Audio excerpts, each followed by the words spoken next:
Dans cette petite vidéo, je te propose de résoudre un petit exercice de cinématique.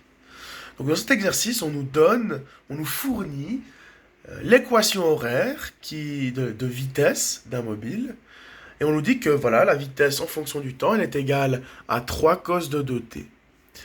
Et nous, on veut savoir quelle est la position du mobile à l'instant pi sur 4. Alors, on peut se dire, ouais mais vous êtes drôle. On veut la position en fonction du temps, mais nous on connaît que la fonction de la vitesse, l'équation horaire de vitesse, qui nous dit voilà, la vitesse après un instant t, s'obtient grâce à la fonction 3 cos de 2t. Mais comment on peut avoir la position?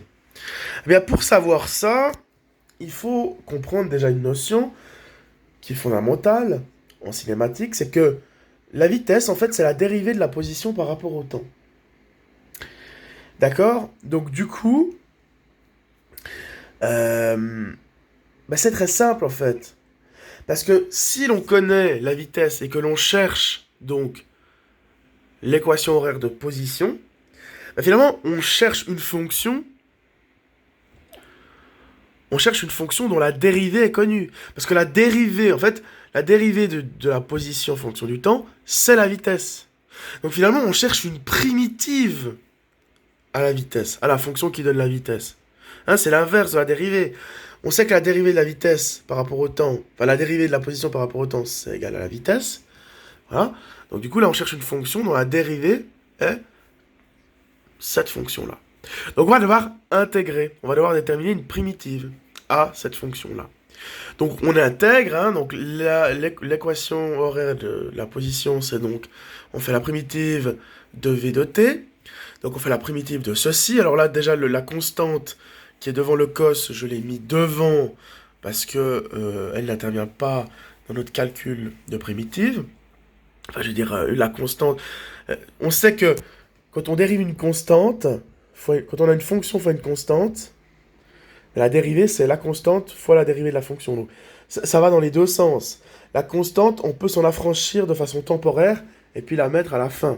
Donc c'est pour ça que là, je la sors du calcul de primitive. Là, ce qui va être un peu plus compliqué à intégrer, c'est cos de 2t. Là, je vais devoir faire comme en mathématiques quand on fait des intégrales et des primitives. Je vais devoir faire ce qu'on appelle un changement de variable. Parce que cos de 2t, bon, je sais pas tellement quelle est sa dérivée. Enfin, c'est quoi sa primitive? Je peux faire un changement de variable, mais je peux aussi un peu réfléchir. Je sais que lorsque j'ai un sinus, par exemple sinus de x, la dérivée de sinus de x, c'est quoi? C'est cos de x. Ouais, mais vous êtes sympa, mais là, j'ai pas cos de t, j'ai cos de 2t, donc c'est pas une fonction cosinus. Donc là c'est problématique. Ouais, mais si par exemple j'avais eu ici sinus de 2x, c'est quoi la dérivée de sinus de 2x? C'est une fonction composée. La dérivée de sinus, c'est cos, donc je fais déjà cos de 2x, fois la dérivée de ce qu'il y a à l'intérieur, donc fois 2. La réponse, ça aurait été 2 cos de 2x. D'accord? Donc, grâce à ça, on peut un peu s'aider, mais on voit qu'il manquerait quelque chose, parce que là, j'ai cos de 2t. En fait, il manque ici un petit 2 pour que ça fonctionne. Parce que si j'avais 2 cos de 2t, alors là, tranquille, la primitive, ça aurait été sin de 2t. Donc il manque un 2 ici. Donc ce qu'on va faire, c'est qu'on va ajuster, c'est qu'on va le mettre, en fait, ça va nous simplifier la vie. On va forcer l'existence de ce 2, ici, de façon à ce que on fasse apparaître, finalement, 2 cos de 2t, parce qu'on sait que si j'ai 2 cos de 2t, on sait forcément que la primitive, ce sera sin de 2t. Parce qu'on a vu, hein, si je dérive sin de 2t, la dérivée de sin, c'est cos de... Donc ça ferait cos de 2t fois la dérivée de ce qui est à l'intérieur, donc fois 2, donc ça ferait 2 fois cos de 2t. Voilà.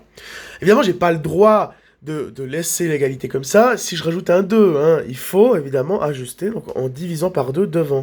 Donc voilà, j'ajuste, tout simplement. Et maintenant, c'est bon, j'ai ce que je veux, donc ça fait 3 demi de... La primitive de 2 cos de 2t, c'est quoi? C'est sin de 2t, plus une constante, voilà, que l'on définira après. Mais on nous dit, et puis là c'est l'information qu'il faut avoir, que la position initiale du mobile, elle est elle est de 0. Voilà. Donc, qu'est-ce que ça va nous indiquer sur la constante K? Parce que pour déterminer la constante K, dans un problème de cinématique, il faut regarder les conditions initiales. Donc, on nous dit que la position initiale, elle est de 0. Donc, ça veut dire quoi? Bah, si t vaut 0, qu'est-ce qui se passe? Déjà, cos de 2 fois t, cos de 2 fois 0. Sin de 2 fois 0. Sin de 0, ça fait combien? Bah, sin de 0, ça fait 0. Donc, du coup, tout ça, ça s'annule et il reste plus que k. Donc, k est égal à 0. Donc, la constante de départ, c'est 0. Voilà, tout simplement. Donc, voilà. Donc, c'est-à-dire que la fonction qui donne la position en fonction du temps, eh bien, c'est 3,5 de sin de 2t. Alors, si jamais je précise qu'on aurait pu ici faire un changement de variable, on aurait pu poser que u égale à 2t, et dans ce cas-là, donc je définis une nouvelle variable, la dérivée donc, de u en fonction de t, voilà, elle détermine c'est quoi la dérivée de u en fonction de t? La dérivée de t, c'est quoi? Bah, c'est 2. Donc du coup, si du sur dt, donc la dérivée de u en fonction de t, c'est 2, ça veut dire que du est égal à 2 dt. Et en fait, c'est à ce moment-là que on va en fait réaliser une petite modification. Donc on va forcer l'existence. Ici, on va forcer l'existence du 2, hein, comme on l'a fait avant. Puis une fois qu'on a ça, ben, on voit que le 2 dt, on peut le remplacer par du, pardon, et que dt, on peut le remplacer par u. Donc on se retrouverait ici avec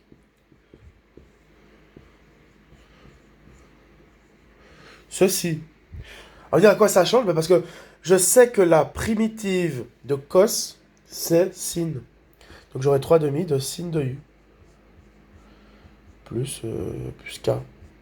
Et u, c'est 2t, donc j'aurai 3,5 de sin de t. Voilà, donc j'aurais pu procéder par changement de variable. Donc maintenant, on nous demande de déterminer... Maintenant qu'on a l'équation de la position, hein, je reviens à la question de base, on nous demande de déterminer quelle est la position à l'instant t égale à pi sur 4. Bah, il suffit de remplacer t par pi sur 4 là-dedans. Donc, on remplace.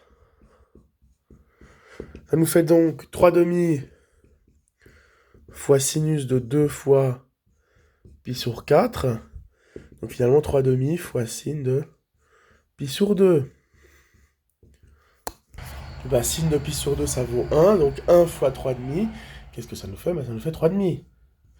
Donc la position, c'est 1,5 mètres, si on veut. Là, on nous demande de déterminer la distance qu'elle a parcourue entre les instants, donc t0 égale à pi demi, et tf égale à pi. Voilà, là on veut une distance. Ben, c'est assez simple, hein, on fait simplement x de pi moins x de pi demi, par exemple. Voilà. Finalement, si on nous donne le graphe de la fonction vitesse, voilà, je fais un petit peu de manière hasardeuse, comme ça. Bien, si on veut entre deux instants, bah, ça revient à déterminer l'aire sous la courbe. En fait, c'est l'intégrale.